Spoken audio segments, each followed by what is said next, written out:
सैया ले चलो बजरिया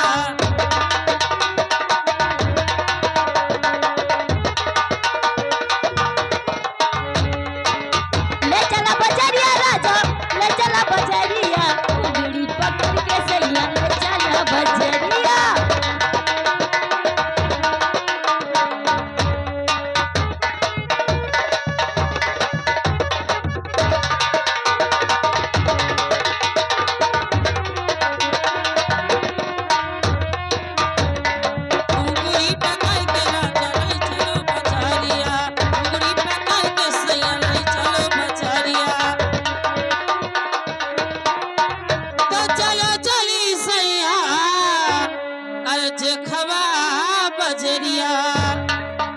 हे तो करो मोल भाव हमारी नजरिया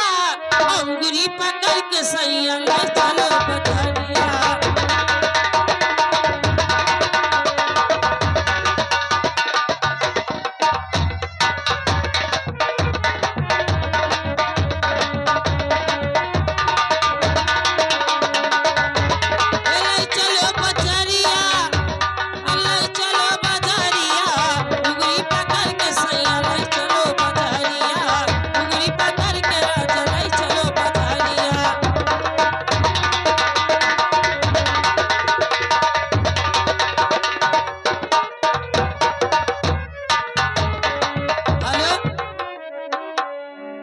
कहाँ भोले पापी रे पा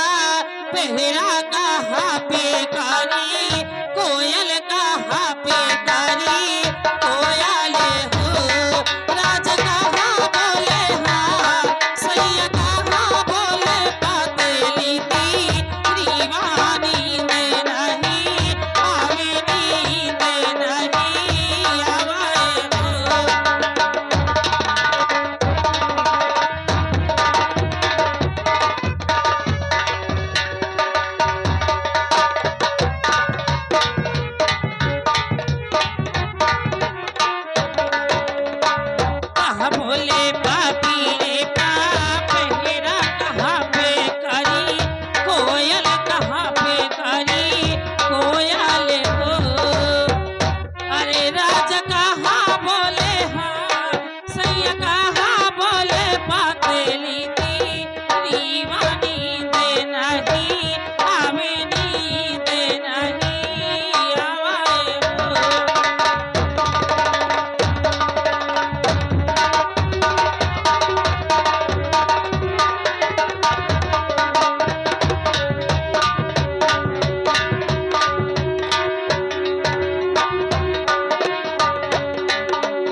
हेलो